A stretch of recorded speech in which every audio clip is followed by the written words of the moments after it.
I work for the American now. And you have your American ID card there. It says United States Mission Saigon. We think that the American has some methods or find many ways to save us from the communists. We don't want to stay here anyway. But do you know that all the Americans are gone? Yes, I know that, but I must come in case, just in case. But there's no way because all the helicopters are gone. Can you help us? There is no way I can help because we are staying here. We are staying in Saigon.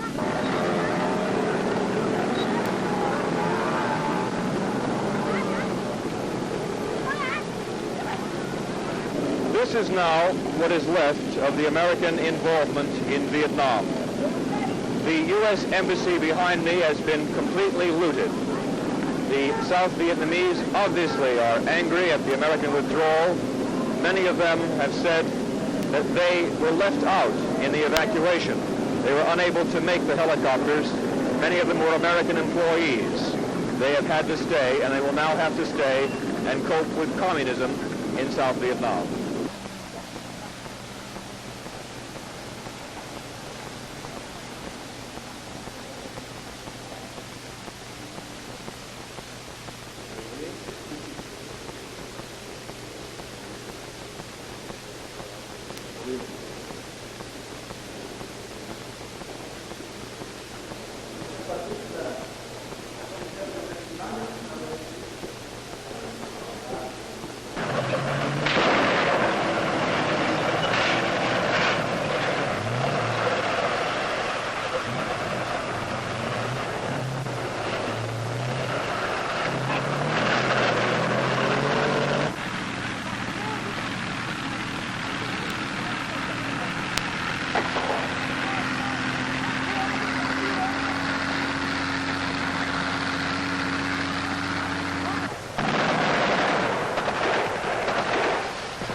quan các sách, hạ sĩ quan và thủy thủ hải quân về hiện trường và nhận rõ tình thế, nhanh chóng tách mình ra khỏi số phận bi thảm và nhục nhã của tập đoàn tá nước và tay sao Mỹ. Anh em hãy quyết không chống lại nhân dân mà không chống lại quân đội thống, không để bị mê hoặc.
Anh có. Anh ngồi chứ.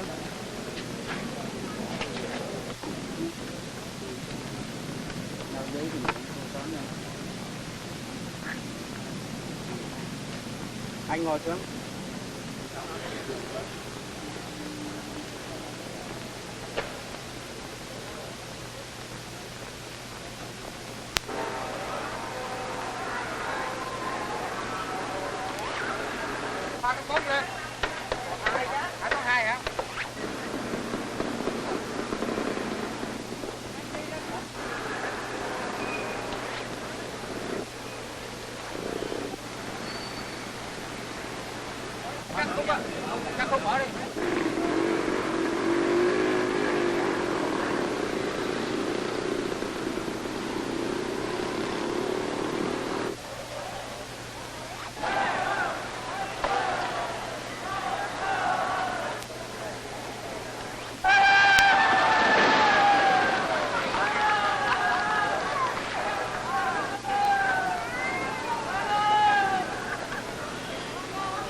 This is the Mekong River crossing area of Me To.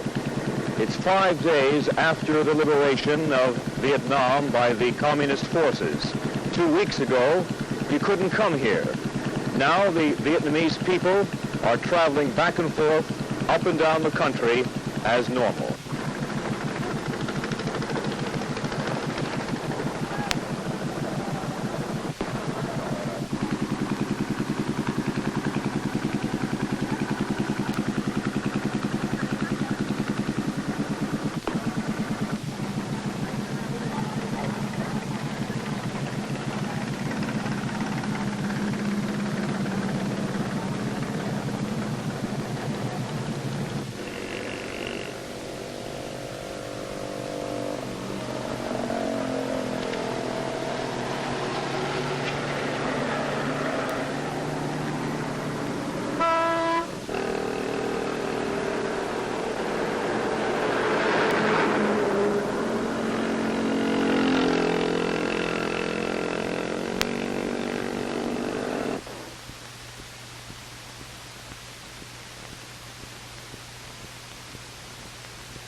bắn hả?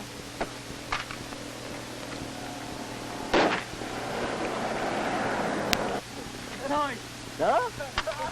Hay quá. Đi danh đây đó. À bắn ở đây hay á.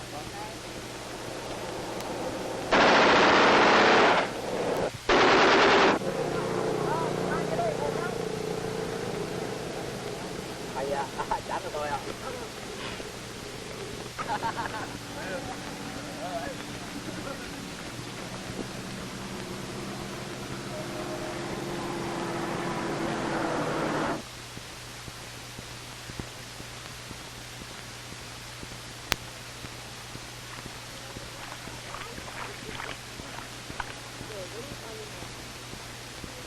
Cầm mã rồi lên.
Ủa 4 anh thôi.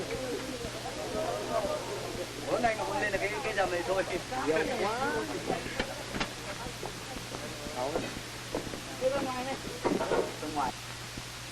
We've seen the evacuations of Da Nang and Nha Trang, and they were pretty terrible as far as we could see. We really wanted to stay on and see what was going to happen here, and be with our friends, and be able to go back to the States and speak with some authority too.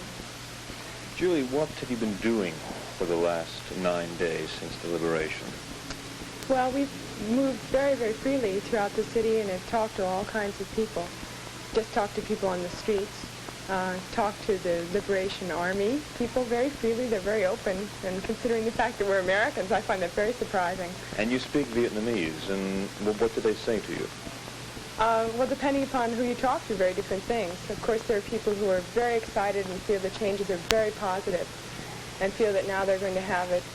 For example, ex-political prisoners who are now free for the first time in a very long while. We've met many of them, and they're very happy and very excited about what they consider a free government now.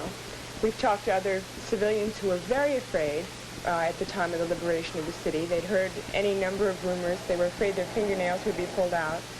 And they're amazed that none of that is true. You know, you've been here and you've seen how very calm and peaceful the changeover has been.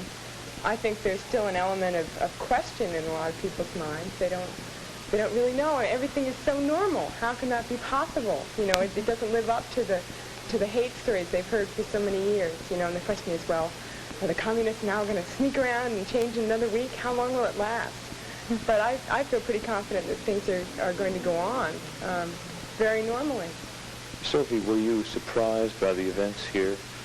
I was very relieved to see that the fighting didn't get into Saigon. I was surprised that the surrender took place so quickly and with so little bloodshed. I wasn't particularly surprised to see how the local people have begun to organize themselves. The electricity workers were out the day after liberation fixing power lines. That was faster than I'd expected. But I'd expected the students and the local people to start organizing committees, getting people back to work. And finally, Julie, did you ever at any time have any fear for yourselves? Oh, sure. Well, you were around when, the night Tan Chinh-Yut was being attacked. And at that point, I thought it very likely that the war would just come rolling right into Saigon, and there might be hand-to-hand fighting in the streets and shelling and stuff. And I didn't know whether we'd live through it. But of course, that didn't happen. And once that 24-hour period was over, we all were very relieved and very, very happy.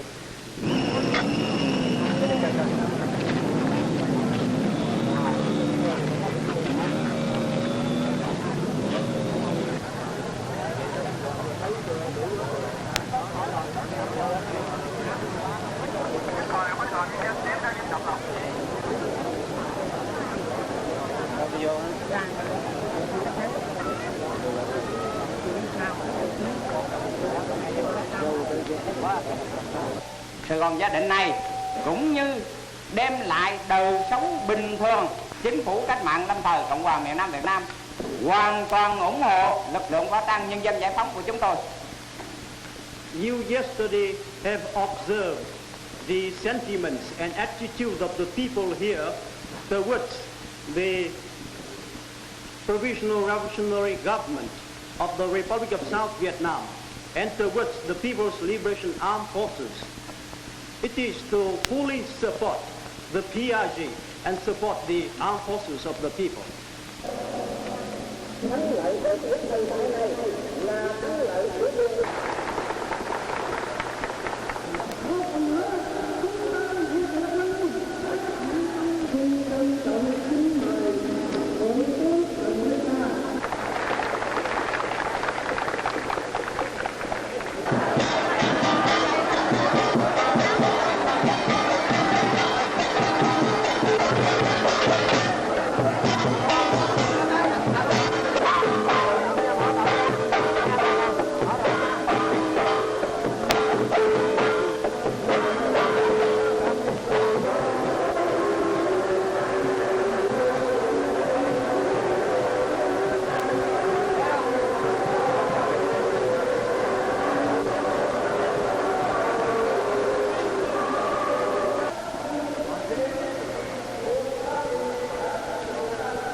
Micro hơn nữa.